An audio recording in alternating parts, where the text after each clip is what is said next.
నమస్తే, నేను మీ బోస్ కుమరి. ఈ లోకంలో మంచితనం, మానవత్వం, సాఫ్ట్ గా ఉండేటువంటి వ్యక్తుల్ని కొంతమంది విపరీతంగా టార్గెట్ చేస్తూ ఉంటారు. టార్గెట్ అంటే అంటే ఎన్ని చేసినా కూడా చులకన అయ్యేటువంటి తత్వాలు చాలా ఎక్కువ ఉంటాయి. ఇది కామన్. కానీ ఎప్పటికైనా ఓర్చుకున్నటువంటి వాళ్ళు, నిలబడినటువంటి వాళ్ళు గెలుస్తారు. ఇది మనకి చరిత్ర చెప్పినటువంటి సత్యం. ప్లస్ అది కూడా కాకుండా మనకి అంటే ఈ భూమి మీద ముందు దేవుళ్లే ఉండేవాళ్ళు. అంటే మీరు కావాలంటే ఏ గ్రంథమే తీసుకోండి, ముందు దేవుళ్లే ఉండేవాళ్ళు. చిన్న చిన్నగా పాపం ఎక్కువైపోయి మనుషులు అయిపోయారు, వాళ్ళంతా వెళ్ళిపోయారు. అట్లాగే ఆ కాలం నుంచి అయినా సరే ఈ కాలం వరకు కూడా నేను చెప్పింది ఖచ్చితంగా సత్యం. ఇది ఎందుకు ఇప్పుడు చెప్పాల్సినటువంటి పరిస్థితి వస్తుంది అని అంటే, పవన్ కళ్యాణ్ గారు ఏం మాట్లాడినా అంటే ఆయనకున్నంత మంచితనం ఎవరికి ఉండదు నాకు తెలుసు. ప్లస్ అది కూడా కాకుండా అతను ఉన్నటువంటి దాంట్లో సహాయం చేయటంలో ఆయనకే తిట్టాం. మెగా ఫ్యామిలీ అంటేనే వాళ్ళని ఎంత సాఫ్ట్ కార్నర్ చేసినా, ఎంత దూషించినా వాళ్ళ ఇంటికి పిలిచి బొట్టు పెట్టి మరీ సీరా పెట్టి పంపించేటువంటి గుణం ఉన్నటువంటి వ్యక్తులు. అంటే ద్వేషం అనేది ఉండదు అసలు. కానీ వాళ్ళని సాఫ్ట్ కార్నర్ చేస్తుంటారు, వాళ్ళని ఎదురుతూ ఉంటారు. Okay, done.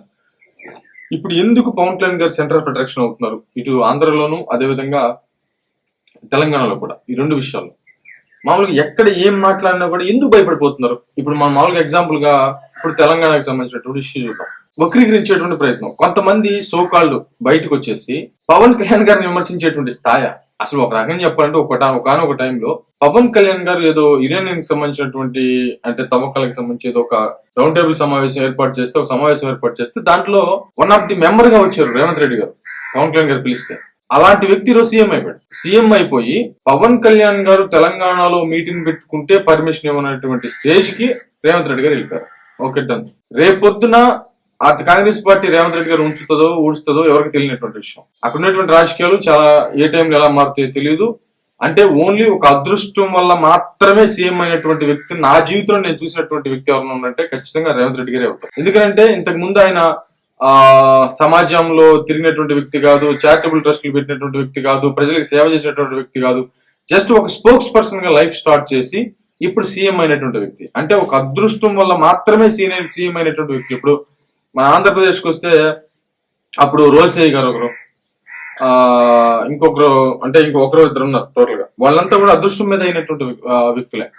ఈ రోజు ఎక్కడున్నారు వాళ్ళంతా? కొంతమంది ఖాళీగా, కొంతమంది చనిపోయినా కొంతమంది ఖాళీగా ఉన్నారు. అంటే అదృష్టం మీద వస్తుంది. మరి రేవంత్ రెడ్డి గారి పరిస్థితి ఏంటి అనేటువంటి ప్రశ్న ఇప్పుడు ఉత్పన్నం అవుతుంది, చర్చ జరుగుతుంది. అది వేరే మ్యాటర్. కానీ పవన్ కళ్యాణ్ గారి విషయంలో పర్మిషన్ ఇవ్వకపోవటం, పవన్ కళ్యాణ్ గారికి కౌంటర్ ఇచ్చేటువంటి ప్రయత్నం చేయటం, పవన్ కళ్యాణ్ గారు వెంటనే ప్రెస్ మీట్ పెట్టి దీని మీద ఒక ఎక్స్ప్లెనేషన్ ఇచ్చేటువంటి ప్రయత్నం, ఫైనల్ గా ఏతావాత పవన్ కళ్యాణ్ గారు ఇచ్చినటువంటి ఫైనల్ చెప్పినటువంటి మాట ఏంటంటే ఎట్టి పరిస్థితుల్లో కూడా తెలంగాణలో జనసేన పార్టీ ఉంటుంది, పోటీ చేస్తుంది అనేటువంటి విధంగానే వెళ్ళారు. నేనేమనుకుంటున్నానంటే పొత్తులో అనేటువంటి విధానం మామూలుగా ఉంది కదా ఆంధ్రలో, మరి తెలంగాణ ఎలా చేస్తారనేటువంటి విషయానికి సంబంధించి నెక్స్ట్ వీడియో చేస్తాను. చాలా ఇంట్రెస్టింగ్ ఉండబోతుంది, చూడండి. ఇప్పుడు ఇంకా ముందుకు వెళ్తే, ఇప్పుడు ఈ వీడియోలోకి వెళ్తే పవన్ కళ్యాణ్ గారు ఏం మాట్లాడారు? ఏమన్నా మాట్లాడారా? అసలు సంబంధమే లేదు. ఎవరో ఒక సోకాల్డ్ మేధావ్ అని చెప్పుకునేటువంటి వ్యక్తి. అంటే ఇంతకు ముందు నేను కూడా మేధావ్ అనుకునేవాడిని, బట్ అంత లేదు. అంటే మామూలుగా ముందు అసలు ఒక వ్యక్తి గురించి ఎలా మాట్లాడాలి అనేటువంటి విషయం తెలియనటువంటి వ్యక్తి మేధావ్ ఎలా అవుతాడు? అది అవ్వదు కదా అనుకున్నాను. బట్ అతను ఏంటంటే రెచ్చగొట్టేటువంటి మాటలు, లేనిపోయిన నిందలు మోపటం తోటి జన సైనికులకు కోపం వచ్చింది. ఏంటి ఇదని ప్రశ్నించారు అంతే. ఎందుకంటే ప్రొఫెసర్ నాగేశ్వరరావు గారికి సంబంధించి ఏ రోజు కూడా దురుసుగా మొదటి రోజు ఎవరు ప్రస్తావించలేదు, స్పందించలేదు. ఆ తర్వాత అది కొంచెం అతి చేసినటువంటి పరిస్థితులు ఉన్నాయి కొన్ని చోట్ల. ఎందుకంటే ఆయనకి సపోర్టర్స్ వచ్చేసి ఇది తెలంగాణ ఆంధ్ర సెంటిమెంట్ మళ్ళీ లేవగొట్టేటువంటి ప్రయత్నం. అంటే సోకాళ్ళు కొంతమంది నాయకులు బయటకు వచ్చి వాళ్ళకి తలా తోక లేదు. మీకు బాగా ఎగ్జాంపుల్ చెప్తాను, షాకింగ్ విషయం చెప్తాను. రాజశేఖర రెడ్డి గారు బతుకున్నటువంటి టైంలో ఎవరైతే తెలంగాణకు, ఇప్పుడు రాజశేఖర రెడ్డి గారు తెలంగాణకి వ్యతిరేకంగా అనుకూలం కాదుగా, ఆయన్ని అనుసరించి ఆ తెలంగాణకు సంబంధించినటువంటి నాయకులే ఇప్పుడు మాట్లాడేటువంటి నాయకులే అప్పుడు రాజశేఖర రెడ్డి గారి క్యాబినెట్ లో ఉండి వాళ్ళు ఏం మాట్లాడారు? తెలంగాణకు వ్యతిరేకంగా మాట్లాడారు. కేసీఆర్ గారిని వ్యతిరేకించారు, తెలంగాణ ఉద్యమాన్ని వ్యతిరేకించారు.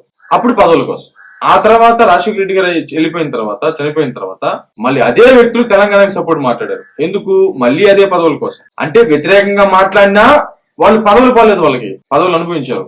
అనుకూలంగా మాట్లాడినా వాళ్ళు పదవులు పోలేదు, పదవులు అనుభవించారు. ఇప్పుడు కూడా అది జరుగుతోంది. అంటే ఇంత టాక్టికల్ అమానుష్యమైనటువంటి ప్రజల్ని పచ్చి మోసం చేసేటువంటి వ్యక్తులు బయటకు వచ్చి మాట్లాడటం అనేది చాలా హాస్యాస్పదం. ఏంటంటే తెలంగాణ వేరు, అంటే ఆంధ్రప్రదేశ్ సెంటిమెంట్ మళ్ళీ రెచ్చగొట్టి పవన్ కళ్యాణ్ గారిని దాన్ని బలిపోసం చేసేటువంటి విధంగా మాట్లాడటం చాలా హాస్యాస్పదంగా ఉంది. పవన్ కళ్యాణ్ గారు ఏ రోజు కూడా తెలంగాణకి వ్యతిరేకంగా మాట్లాడలేదు. ఆయన ప్రజాస్వామ్యం గురించి మాత్రమే మాట్లాడాడు. తెలంగాణ ఆంధ్రప్రదేశ్ విడిపోయినటువంటి టైం అంటే అందరికీ గుర్తుండే ఉంటుంది. అంటే నీకు ఎగ్జాంపుల్ చెప్తాను, నిజంగా చెప్తాను. నేను ఆ టైంలో హైదరాబాద్ లో ఉన్నాను. హైదరాబాద్ లో ఉంటే ఒక ఇన్స్టిట్యూట్ లో ఒక కోర్సు నేర్చుకుంటా ఉన్నటువంటి టైంలో అక్కడ సోమేష్ అనేటువంటి ఒక అతను పనిచేస్తా ఉండేవాడు.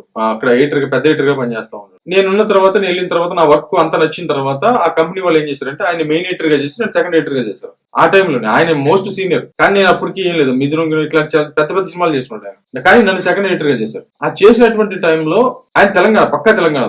ఆ తెలంగాణ అయితే మేమందరం కూర్చొని ఉన్నాము సరదాగా. అప్పటికే 5-6 నెలలు, 1 సంవత్సరం గడిచిపోయింది, 2వ సంవత్సరం అనుకుంటాను నేను వెళ్ళినప్పుడు టైంలో. అయితే అతను ఏం మాట్లాడాడంటే అనౌన్స్మెంట్ వచ్చి, big announcement, breaking news, Telangana ఇచ్చేసారని చెప్పేసి బ్రేకింగ్ న్యూస్ వచ్చింది. మేమంతా అసలు ఇదేం పట్టించుకోలేదు, సరదాగా మాట్లాడుకుంటాం ఇన్స్టిట్యూట్ లోను. ఆ సోమేష్ అనేటువంటి వ్యక్తి ఎంత ఫ్రెండ్, అసలు ఎంత కలిసి కూర్చునే వాళ్ళం, అసలు కలిసి భోజనం చేసేటువంటి వాళ్ళం, అసలు చాలా ఆప్యాయంగా ఉండేటువంటి వ్యక్తులు. ఆ సడన్ గా బయటకు వచ్చి అతను అయిపోండి మీరు ఆంధ్ర వాళ్ళు, మీరు పోండి అని చెప్పేసి అన్నాడు. అంటే అప్పుడు చాలా బాధ వేసింది అసలు నిజంగా. ఆ తర్వాత రెండోది ఏంటంటే, ఒక రెజ్యూమ్ తీసుకుని ఏదైనా జాబ్, అంటే కోర్స్ అయిపోయిన తర్వాత రెజ్యూమ్ తీసుకుని ఏదైనా ప్రయత్నిస్తున్నా, నేను కూడా ప్రయత్నించి ఒక ఛానల్ కి వెళ్తే వాడు మీరు ఆంధ్ర వాళ్ళు, మేము జాబ్ ఇవ్వమని చెప్పేసి మాట్లాడినటువంటి టైం అనమాట. ఉడికిపోతుంది ఆ టైంలో. అసలు పరిస్థితి చాలా దారుణమైనటువంటి సిచ్యువేషన్. అంటే ఆంధ్ర వాళ్ళని శత్రువులుగా రుద్దేశారనమాట. కానీ ఆ విషయాన్ని కూడా పవన్ కళ్యాణ్ గారు ఏ రోజు కూడా ప్రస్తావించలేదు. అంటే నాయకులు చేసినటువంటి తప్పులకి ప్రజలు ఎందుకు బలి చేస్తున్నారు, ఆంధ్ర ప్రజానికానికి, తెలంగాణ ప్రజానికానికి ఏంటి శత్రుత్వం అని అడిగినటువంటి ఏకైక మగాడు పవన్ కళ్యాణ్ గారు ఆ రోజు. అసలు కనీసం కేసీఆర్ గారి గురించి కానీ, వాళ్ళ కుటుంబం గురించి కానీ నోరెత్తేటువంటి పరిస్థితి లేనటువంటి సందర్భంలో అసలు వాళ్ళందరిని ప్రశ్నించి నిలదీసినటువంటి వ్యక్తి ఎవరంటే పవన్ కళ్యాణ్ గారు మాత్రమే. ప్లస్ విభజన హామీకి అంటే విభజనకు సంబంధించి, విభజన హామీలు ప్లస్ విభజనకు సంబంధించి, అంటే పార్లమెంట్ మూసేసి తలుపులు వేసేసి ఆంధ్ర వాళ్ళని బంధించి, ఆంధ్రాకి సపోర్ట్ చేసేటువంటి వ్యక్తులు బంధించి, ఒక పార్లమెంట్ ని రౌడీ ప్లేస్ గా మార్చేసి, ఒక డెన్ గా మార్చేసి, ఒక డాన్ ప్రదేశంగా మార్చేసి, అక్కడ చేసినటువంటి అఘాయిత్యం, చేసినటువంటి ఘోరం ఎప్పటికీ కూడా భరతమాత గుండె మీద మచ్చగానే ఉండిపోతుంది. ఆంధ్ర తెలంగాణ విడదీసినటువంటి తీరు. ఆ రోజు ఏమో కూడా మాట్లాడలేదు, ఒక పవన్ కళ్యాణ్ గారు మాత్రమే మాట్లాడాడు. ఈ రోజు కూడా చరిత్ర ఉంటుంది, కావాలంటే చూసుకోండి, వీడియోలోనే చూసుకోండి. ఆ రోజు ఎదిరించినటువంటి వ్యక్తి అతనే. అంటే తెలంగాణ ఇచ్చినందుకు కాదు, కానీ ఆంధ్ర వాళ్ళకి అన్యాయం జరగడంతో పాటు విభజించినటువంటి, అంటే విడదీసినటువంటి తీరు అసలు ప్రజాస్వామ్యం కాదు అనేటువంటి దాన్ని ప్రశ్నించింది అతను ఒక్కడే. ఆ విషయాన్ని మాట్లాడారు. అంటే ఆ రోజేమో తెలంగాణకు వ్యతిరేకం అని చెప్పేసినటువంటి ఆ నాయకులు ఆ రోజు పదవులు అనుభవించారు, తెలంగాణకి అనుకూలం అని చెప్పేసి మళ్ళీ పదవులు అనుభవించారు. కానీ న్యాయం మాట్లాడినటువంటి వ్యక్తికి సంబంధించి అయితే మాత్రం ఈ రోజు బ్లేమ్ చేస్తున్నటువంటి పరిస్థితులు అయితే ఉన్నాయి. అంటే ఇప్పుడు ఏమి గొడవ ఏం లేదు. ఇప్పుడు పవన్ కళ్యాణ్ గారు వచ్చి ఒక మీటింగ్ అని పెడితే ఏమైందంటే, ఎక్కడ మాకు అంటే ఇప్పుడు దాకా తెలంగాణ సెంటిమెంట్ లేవగొట్టేటువంటి సందర్భం ఒక్కరు కూడా దొరకలేదు. ఇప్పుడు ఆయన్ని ఆంధ్ర కంట కట్టేసి, ఇప్పుడు ఆయన సెంటిమెంట్ లేవగొట్టేసి మళ్ళీ పదవులు తెచ్చుకోవడానికి చేసేటువంటి దరిద్రమైనటువంటి ప్లాన్, దరిద్రమైనటువంటి ఆలోచన. అంటే ఎంత పుచ్చిపోయి ఉన్నారో చూడండి అసలు రాజకీయం అనేటువంటి ఆలోచనలో, ఎంత దారుణమైనటువంటి విషయం. అంటే పవన్ కళ్యాణ్ గారు మీటింగ్ పెడితే ఒక్కొక్కరు కోసాలు కదిలిపోతున్నాయి. ఎందుకు అంత హడావిడిగా పరిగెత్తుకుంటూ వచ్చారు అంటే, స్వార్థం కోసం, స్వార్థం ప్లస్ అది కూడా కాకుండా దొరికాడు, మళ్ళీ ఆంధ్ర సెంటిమెంట్ లేవగొట్టడానికి దొరికింది అనేటువంటి స్వార్థం. ప్లస్ ఇంకోటి ఏంటంటే, పవన్ కళ్యాణ్ ఎక్కడొస్తే మాకు అసలు మా పార్టీకి తేడా జరిగిపోతుందో, మా పార్టీలు గల్లంత అయిపోతున్నటువంటి భయం. ఎందుకంటే నిజాయితీ పడు కదా, ఒక్క మాట మాట్లాడినా కూడా దానికి వాల్యూ ఉంటుంది. సరే ఆయన్ని గెలిపించలేకపోవచ్చు, అంటే ఓటర్లు డబ్బులు తీసుకొని, మందు తీసుకొని ఈయన పంచలేకపోవచ్చు, ఓట్లేకపోవచ్చు, కానీ నిజాన్ని నమ్ముతారుగా. ఇది నిజము ప్లస్ నీతి కలిగినటువంటి వ్యక్తి, నిజాయితీ పడేటువంటి విషయాన్ని నమ్ముతారుగా. కాబట్టి ఇతను గెలవలేకపోయినా వేరే వాడిని ఓడించేటువంటి అవకాశం ఉందిగా. అందుకని పరిగెత్తుకుంటూ వచ్చారు ప్రతి ఒక్కరు, సీఎంలతో సహా. మరి ఇది మ్యాటర్. బట్ ఎందుకు ఇలా సెంటర్ ఆఫ్ అవుతున్నారు అనేటువంటి విషయాన్ని చూస్తే ఇది అర్థమవుతుంది. నెక్స్ట్ టాపిక్ చాలా చాలా ఇంట్రెస్టింగ్ గా ఉండబోతుంది, ఏమైందో చూద్దాం.